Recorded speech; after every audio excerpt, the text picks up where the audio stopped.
So, we are back with another little package from cardmarket.com. Wow. Wow. Raggle. I think I might legit need to sharpen my scissors somehow. Anyway. So, let's peel. Wow, this is like a proper containment thing. Look at this. Look at that proper stuff.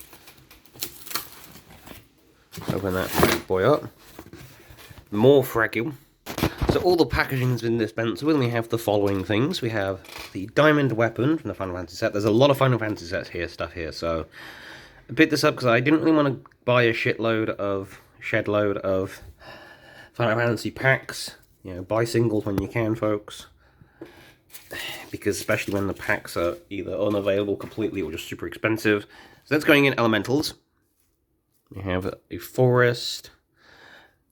A lot of these are just lands from the set, because, again, getting a bunch of lands from this set, unless you buy bundles, is really bloody annoying. They have a Wrath of Sod. Yes, that is literally what it's called. Playtest card from the first Mystery Booster. I'm starting to collect some of the Mystery Booster playtest cards for funny shenanigans to do with Party Box. Party Box is very funny. Just, yep. Make everything into the lands is very, very funny, particularly in Pie Box, actually. We have Minthara Merciless Soul. So, some of this is just like the alt border stuff. I like doing the alt border stuff to collect. Which, to be fair, that is also kind of a ridiculous ability in the experience-based deck. In fact, kind of crazy, actually. It's just the same, she's not in fantastic colours for experience. We have a copy of Run for Your Life. That's just a good card, is good moment. Secret Keeper. This is an old Kamigawa card. It might be Champions Kamigawa. I'm starting to pick up some Kamigawa stuff for D&D purposes, because, yes, I like. We have Elora, Merry Thief, Halfling Rogue. She's not fantastic. She's a bit... Pfft. But the main thing is that border again. I'm going to move this over. Commander Liara Portia. This might be the first card to be printed that actually has Commander in its text, but a creature. Which is probably more commanders in there. She's a commander that is literally a commander. Whenever you attack, expels, you cast makes on turn cost, which is fine, I guess. There are certainly some weird things you could probably do with that. We have a Heartwood Shard. I'm trying to find all the pieces of the shards bit for my cycle, because for D&D purposes, because Magic really liked cycles back then. There were so many cycles. You know, Emoen, she does dungeon things, but unfortunately she's only one blooming colour, which is super annoying. Finding a dungeons commander that actually is more than 2 colours is impossible. We have a Diamond Kaleidoscope. This is from, I think, Onslaught or something. It's an old set. Actually, should probably say on the listing somewhere. But makes prisms, and you can sack prisms to add mana.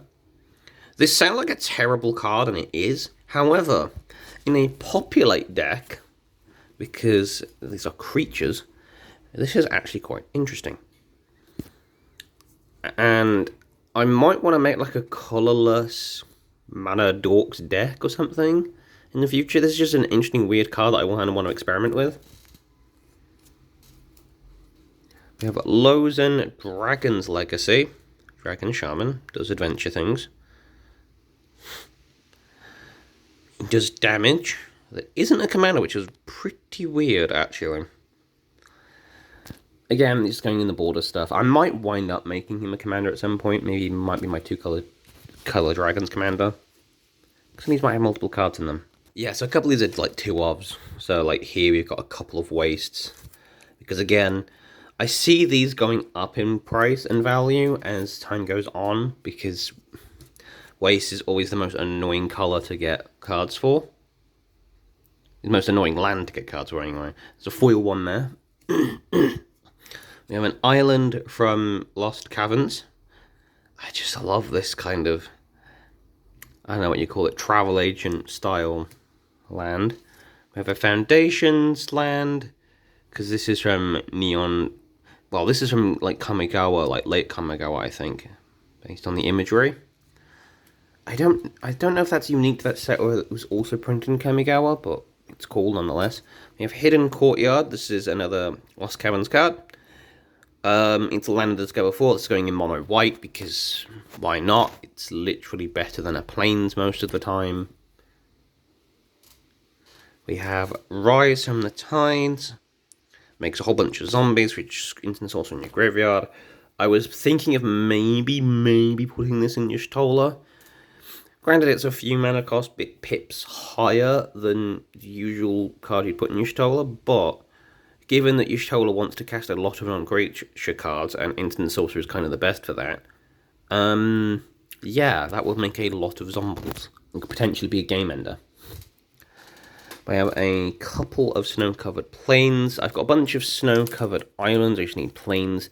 These are for my 2-color Yorion deck. Basically, there is like one card in there that I think it's like Icebreaker Kraken or whatever the heck it's called. That costs less, I think, for each snow permanent you have or something, or snow land that you have. And so, because these are just basics, there is no reason for me to not run these in Yorion for that one card. I mean, you run the card anyway because it literally taps down everything with I think it taps down everything and stuns them, which in a Flicker deck, again, can be game endings. Oh no, all of your stuff is tapped down forever because I'll just keep flickering it. We have Tema, Noctimune's Will. He was cheap. He's probably going to go in my zombies deck. And I mean, look at him. He just looks awesome. We have Bogdaran Firefiend. Oh, this is going in elementals because he's not actually just a spirit, he's an elemental spirit.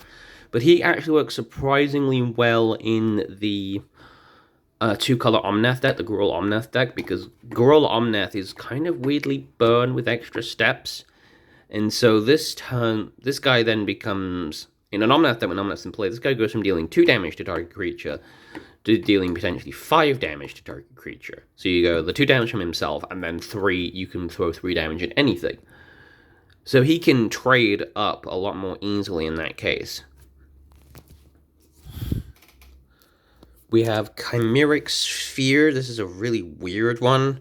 I'm probably going to do a D&D thing on this guy, just because, again, it was not expensive, and it's just a really weird thing.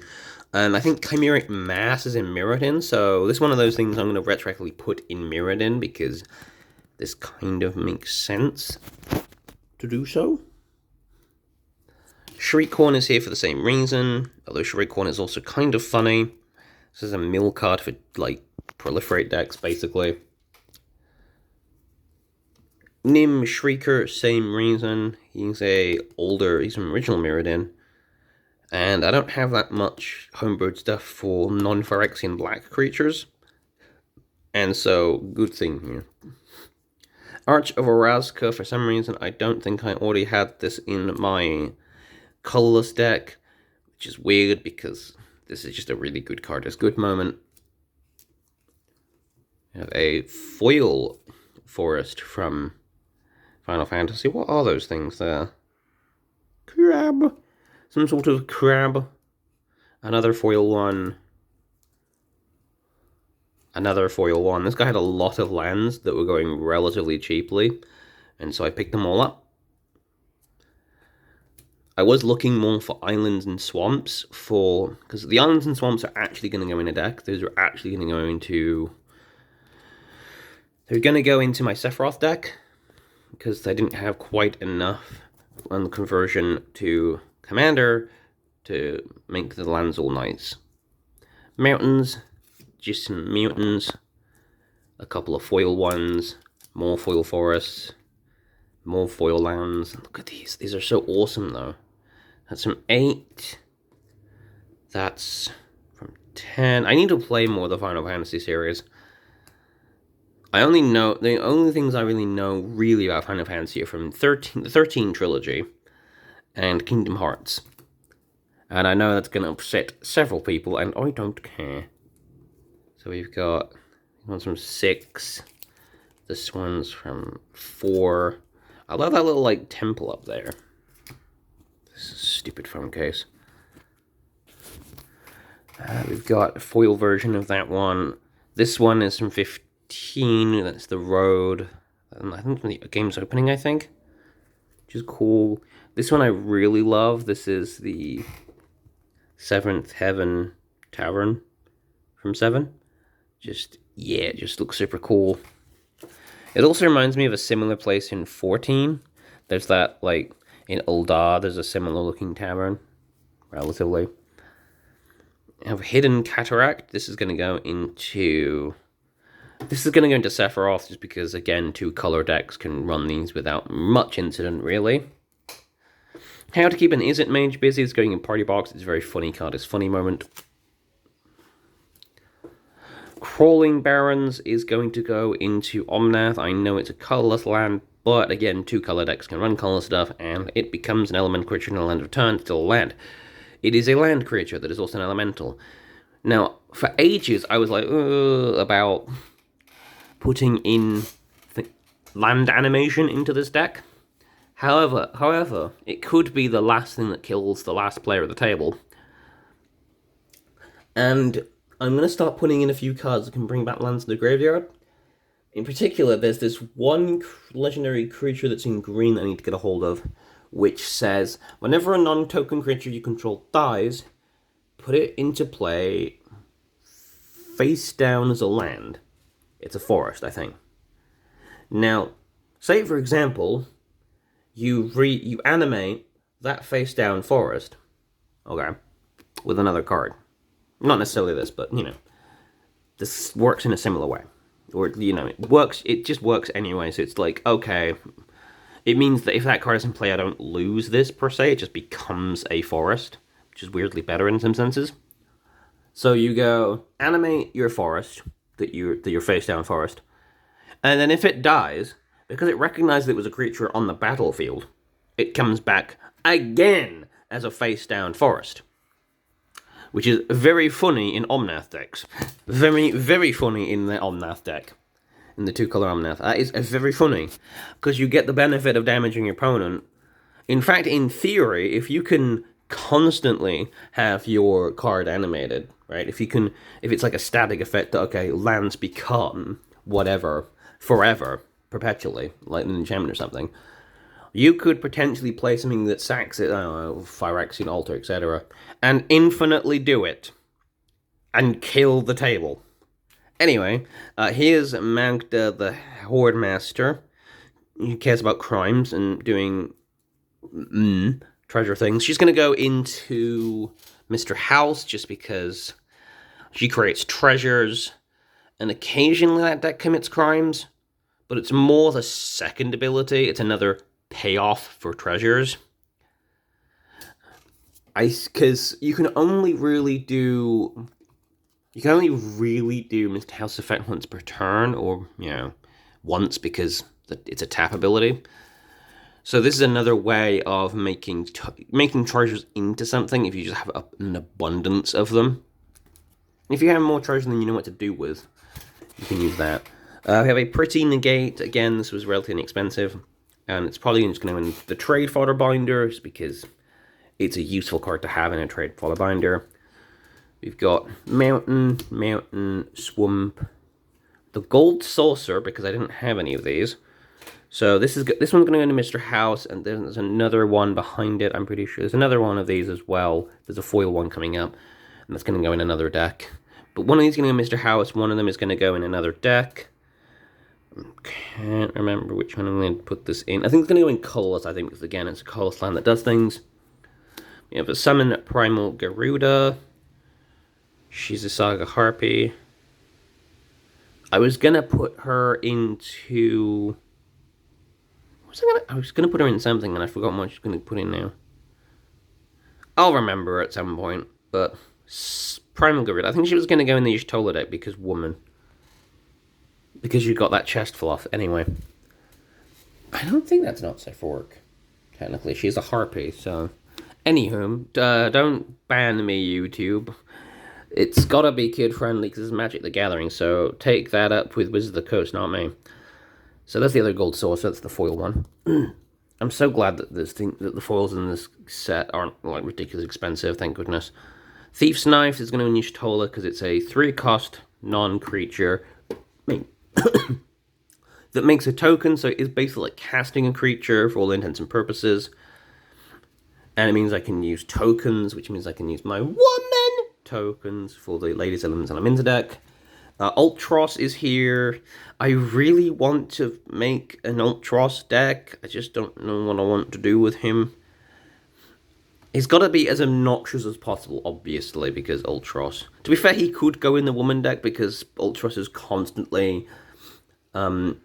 He's a bit dirty in that regard. He loves his women, which is also a very funny thing. Very lecherous octopi. Don't know why, but it's funny. White Mage's Staff, that's going in Y'shtola or something. It is only a 2-cost, so it might not necessarily go in Y'shtola. But it's another one of those job select things I want to pick up anyway. We have a badly played, but I knew it was anyway. I picked it up because it was played. Galvanoth, which is also a foil, actually, which is kind of cool. So this is going to go in with the stuff for my homebrewing things, because it's a Mirrodin Besieged rare. It is actually kind of an interesting card. It is kind of playable in that regard. It's just, what is this thing, yeah?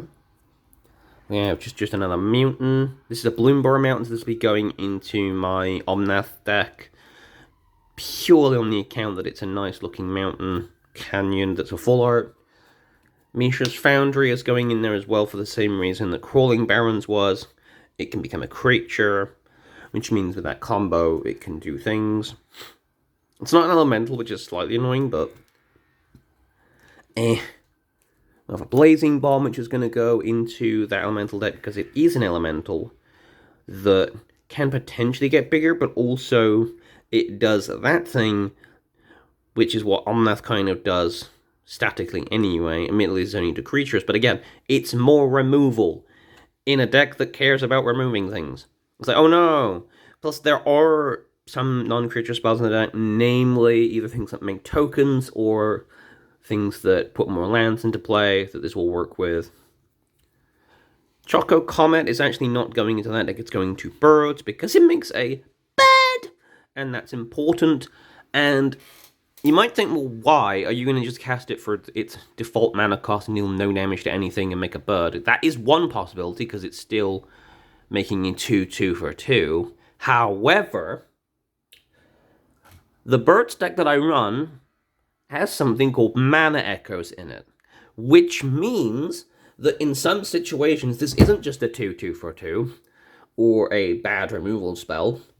This could occasionally be a destroy target player card, if I manage to say, if I've got like 10 birds in play, and I put into play a bird, then another bird, then another bird, getting 30-odd mana, or whatever, or a place, which isn't difficult, because there is a card in there that makes, I think, 2 1/1 birds with flying, and then you can tap 3 birds to put 2 more into play. So if you did that, you get like 40-odd mana. And you just go railgun somebody with Choco Comet. Very funny. So yeah, this could actually kill somebody in that deck. Granted, with only one specific other card, but it's good enough to play on its own that it's worth running, because it makes a token, and the deck does care a bit about tokens. It cares more about Offspring now. I'm changing it up from Makeen to the other one, Zinnia, but it's also just funny to me that it makes a green bird in a deck that doesn't use green. And this and Cold Mountain Chocobo are the only ways that I think that I can make this kind of bird token in my deck. And I do want to make some Chocobos in my Geese deck, because Chocobos are just geese with extra steps. I mean, look at this guy. Doesn't this guy feel very goose-coded to you? Anyway, I have Dark Knight's Greatsword. This is going to go in Y'shtola because it's a 3-cost, it makes a token, it does a thing. We've got another foil land. We've got Iron Giant, which is going to go into Sephiroth. You might ask why. because this guy, despite the fact that he says it's 15, Iron Giant, or a variant thereof in name, has appeared in near enough every single Final Fantasy game, including 7, and the sub-theme for my Sephiroth deck, other than being Kill Spell Typal, is monsters and bosses from Final Fantasy 7. So that guy goes in. Because, especially since I don't have that many creatures in there, and having... This guy actually does work quite nicely in the deck as well, being a big old vigilant boy, because he can just swing into empty boards without me being of any... and still protect me. So when I do some kill spelling stuff and it's an empty board, this guy could just swing out. And having reach is kind of nice too, because it's an anti-flying card, basically, which is relevant sometimes. I was literally just talking about the bird deck I have. And other people like bird decks. We've got Grahatia, who's going possibly into the Y'shtola deck just because cat. And specifically cute cat boy. Because the other Grahatia is in the deck as well. And this does actually work in the deck as it will now be, because I run tokens, and those tokens will die. Because they are tokens.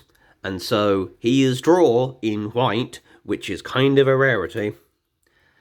And since it's each turn, it can only trigger once each turn, not just once during each of your turns, this is more draw in a deck that really cares about draw, because you will be casting a lot of spells, because the deck really wants to cast a lot of low-cost spells, so Grahatia goes in. Anyway, we have another copy of Dark Knight's Greatsword. This one's going to go into Sephiroth, just because I can maybe make a 1/1 hero token, something like, I don't know, Vincent, or another character that would have appeared as a boss in Final Fantasy VII. And it's a Knight in addition to other types, and equip pay 3 life after once each turn. Not bad at all, not a difficult cost at all. Paying 3 life to equip. So it's like you make a token, and then at some point you can just equip this to Sephiroth and make him a bit bigger, make him a bit more intimidating. Magitech Armor is going to go into the Y'shtola deck, because it makes a colorless hero, which matters, and it's also a non-creature. And I do just love Magitech Armor. It's another thing that appears in a lot of different Final Fantasy games. I think it was in the first one, even, or a variant of it was in the first one. It's just, yes. The other one is going to go into vehicles at some stage. I don't even have to reskin it as anything else, because it's already a Universes Beyond card. Sabotender might be going into the Elementals deck, the Omnomnath deck, purely because it pings. It's a landfall that pings, which might be better than some of the landfall stuff that isn't an elemental that just gets bigger. I think there's a few cards I have that are just like, this card gets bigger until the end of turn when you landfall, and this is just better than that because it does direct damage. And could potentially soak up a kill spell if people just don't like it enough. We have some Poison the Waters. This is another card that's going into Sephiroth. This is a modular want -1/-1 that can occasionally do Thoughtseize things, Thoughtseize-like things. So early game, this is useful because it can kill spell some stuff, which powers up Sephiroth, or it can get rid of a bunch of tokens that are 1/1s, etc., etc. Or you can synergize it with another card that -1/-1s everything, which kills things, which powers up Sephiroth. Or if it's not useful any particular time, or your opponent just searched something that's a artifact or creature, you can go, fuck no, and get rid of it. And some more snow-covered plains for the funny deck that is funny. The one I already mentioned, the Yorion. I have a lot of decks. We have Viashino Heretic. I'm not quite sure when I'm going to put this in. The main point is that this guy is a reoccurring artifact removal that can also burn someone. This might go in Omnomnath, possibly, or it might go in another just decent red deck. Purely because, again, this is removal that you can do over and over again. And that is actually surprisingly competent. Is it a bit overcosted for the actual card? You'd like, oh, the first time you're paying 5 mana to do that, to do what is basically smelt with extra burn. But then, if you're able to do this multiple times, this is basically can stop things like Urza decks, etc., etc. This is a hate bear basically for certain decks. We have a land for it's a full art from Phyrexia. It will be one. It's going in mono white because that has a basically that deck it makes toxic mites specifically for the most part, and so yeah, having Phyrexian lands makes sense. We have a foil Bloomburrow Plains. Not quite sure this is going to go in yet, but again, it was cheap, and so I picked it up because I want to full art a bunch of my. Basically, I want to full art land a bunch of my decks. More lands from Final Fantasy. We have the Masamune. No prizes for guessing what deck that's going to go in. Oh look, it specifically works with the thing. It specifically works with. I mean, it specifically works with all Sephiroth. I think specific is designed to, but it works with the one that I run, meaning that will get basically that will make Sephiroth get bigger twice as fast. Which, if you just killed a whole bunch of tokens, is terrifying, and also forces the opponent to block with it and gives it first strike. I mean, to be fair, like with the Sephiroth that I'm running. Once it's a certain stage, it's block it or die anyway, so this must be block disable thing kind of doesn't matter, but the first strike absolutely does. Early game. Hidden Necropolis. Also, it can attach something that isn't Sephiroth, to be fair. This is going into Sephiroth just because, again, two-colored deck doing this thing is useful. We have a couple of copies of this guy, Zahor Glorious Pass is going in my eventual zombies deck. It does zombie things, and that bottom part absolutely does matter. I'm not sure where I'm going to put the second one in, but again, these were really cheap, and this guy probably works in something else, maybe a Start Your Engines themed deck, caring about max speed, or indeed something Surveils, or something along those lines. Or possibly cats, because he is a cat. We have a Memorial to Glory. This is going in a mono white deck, just because it makes some boys. And it's cool because it's the Fallout themed one. We have Om Nom Nath. Om Nom Nath. Again, this goes super cheap. This is the Buy a Box promo version. And I wanted to build 5-color Phyrexians at one point, because I love my Phyrexians. And Om Nom Nath is the only Nomnath that does the thing. So there's a joke between my friends group that instead of saying the creature's name for Omnaths, you go Omnath, obviously, plus the number of other colors that it is that aren't green. So this is 4 extra noms. So Nomnath. So he noms. Omnath. Nomnath. Omnath noms many noms, okay? Anywho. Yeah, this guy doesn't do specifically Phyrexian things. Although, at least he can, like, mana generate. Which is kind of relevant. But, yeah, he's actually a multicolored commander, though you can also run things like the Phyrexian Obliterator and the Phyrexian Vindicator, which of course have 4 of one particular mana pip, which is cool. Anywho, that boy. I might make him a deck at some point. We have Path of Ancestry. This is the Warhammer Decks one. I'm not quite sure where it's going to go in yet, but I always like picking different Universe Beyond cards. And I didn't get the Warhammer deck, so this is cool. We have another Plains. This one is from Martin Machine. It's going to go in the Mites deck because, again, Phyrexian-looking lands. We have a Plains from Midnight Hunt Double Feature. I don't know. I have a soft spot for this like black and white effect on cards. Most of these I just put in a box to collect them, but the lands I will definitely run in things because there's just something very striking about a black and white land. Raging Ravine goes in for the same reason the other ones went in. I don't know why I didn't have a Raging Ravine. I don't know why it doesn't come in the Commander deck, to be honest. That's a weird one. Anyway, yes, Raging Ravine. It does Omnath things. We have a Soul Ring from the Commander decks. This is going to go into Sephiroth because it looks cooler. Actually, no, it's going to go in Cardur. And then I'm going to put the Soul Ring from Cardur into something else. Because pretty. It just looks prettier. It just looks more interesting than your standard Sol Ring. And then we have Alundo the Seer. It does actually do time counter thing, which is a bit weird and interesting. But he's just going in because I'm collecting those things.